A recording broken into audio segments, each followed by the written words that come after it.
Hi, this is Kavitha Kusuma from record millet. ఈరోజు మనము అరికల పోహా ఎలా తయారు చేసుకోవాలో చూద్దామండి. ఇవి అరికల అటుకులు అండి. ఈ అరికల అటుకులను ఇప్పుడు తీసుకుంటాను. ఇలాగే అన్ని రకాల అటుకులు ఉంటాయి. కొంచెం ఆయిల్ తీసుకోవాలండి, వన్ స్పూన్. ఇప్పుడు నూనె వేడైంది కదండి, కొంచెం జీలకర్ర వేసుకోవాలి, కొంచెం పప్పు,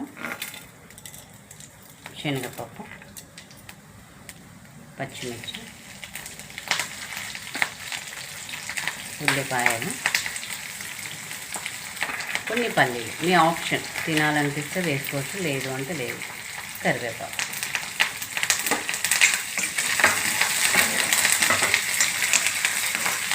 ఇలా వేగినాక కొంచెము మనం ఏం చేయాలంటే, ఈ అటుకులు ఉన్నాయి కదా, అరికల అటుకులు జస్ట్ వేయాలి. ఈ అరికెల వల్ల ఫైబర్ కంటెంట్ అనేది ఎక్కువగా ఉంటుంది. ఇది మలబద్ధకంని దరిచేని అసలు రానివ్వదన్నట్టు. ఈ అరికెలు కొంచెం సాల్ట్ వేయాలి. డయాబెటీస్ వాళ్ళకైతే చాలా వరం అని చెప్పొచ్చు ఇది. ఎందుకంటే అరికెలు ఎక్కువగా తీసుకుంటే ఏమవుతుందంటే ఎర్ర రక్త కణాల సంఖ్య పెరుగుతుంది, రక్తహీనత రానివ్వదు. పిల్లలకైతే ఇంకా చాలా ఇది ఈజీగా తింటారు. ఇది కొంచెం వేగింది కదండి, వేగాక జస్ట్ మనం వాటర్ని ఇట్లా చల్లాలి. అంతే.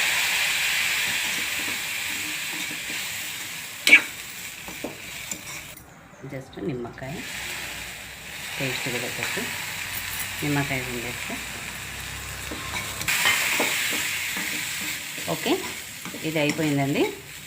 జస్ట్ 5 నిమిషాలలో మీ పిల్లలు స్కూల్ నుండి వచ్చేసరికి, మీరు కూడా ఆఫీస్కి బిజీ లైఫ్లో వెళ్ళేటప్పుడు స్నాక్ ఐటమ్గా కానీ బ్రేక్ఫాస్ట్ ఐటమ్గా కానీ తీసుకోవచ్చు.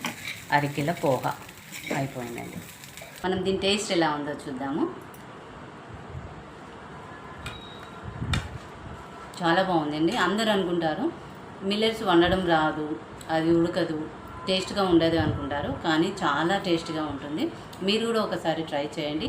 ఈ ఛానల్ని చూసిన వాళ్ళందరూ కూడా లైక్ చేయండి, షేర్ చేయండి, సబ్స్క్రైబ్ చేయండి. Thank you.